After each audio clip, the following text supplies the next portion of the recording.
Heroine Samantha craze గురించి చెప్పాల్సిన పనే లేదు.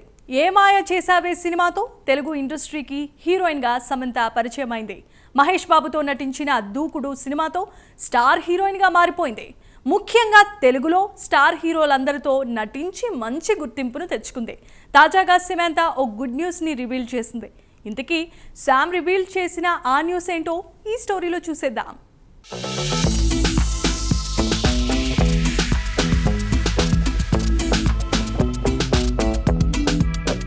సౌత్ ఇండియా సినిమా నుంచి పాన్ ఇండియా లెవెల్ వరకు వెళ్ళిన స్టార్ హీరోయిన్స్లో గ్లామరస్ క్వీన్ సమంతా ఒకరు. కెరీర్లో చిన్న చిన్న రోల్స్తోనే స్టార్ట్ చేసి ఇప్పుడు శామ్ పాన్ ఇండియా స్టార్ అయిపోయింది. కేవలం మూవీలు మాత్రమే కాకుండా వెబ్ సిరీస్లతో సమంతా బిజీగా ఉంది.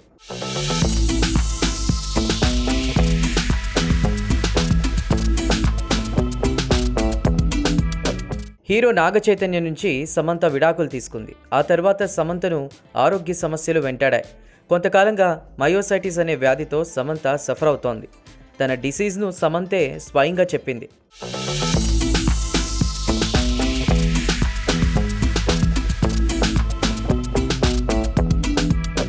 విజయ్ దేవరకొండతో కలిసి నటించిన ఖుషీ తరువాత తెలుగు ప్రేక్షకుల ముందుకు సమంత వచ్చింది లేదు. అయితే ఆరోగ్యం నుంచి కోలుకునే సమంత వరుస సినిమాలకు గ్రీన్ సిగ్నల్ ఇస్తున్నారు.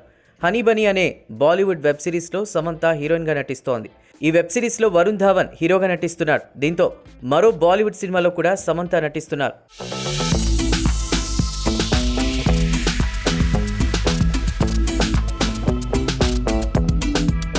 తాజాగా సమంత మరో సినిమాను అనౌన్స్ చేశారు. కలలు కనడం ఎప్పుడూ ఆపవద్దు. కొంతకాలం తర్వాత మళ్ళీ సినిమా సెట్స్ పైకి రావడం ఆనందంగా ఉంది అనే క్యాప్షన్ జత చేసి కాఫీ కప్ ఓ బుక్ ఉన్నటువంటి పిక్ను షేర్ చేసింది. అయితే కొత్త సినిమా విషయాలేవి కూడా శామ్ బయట పెట్టలేదు. దీంతో శామ్ ఎవరి మూవీలో యాక్ట్ చేస్తుందా అని నెటిజన్లు తెగ ఆరా తీస్తున్నారు. మొత్తానికి శామ్ తిరిగి సినిమాల్లో యాక్ట్ చేయడంతో ఫ్యాన్స్ ఫుల్ ఖుషి అవుతున్నారు.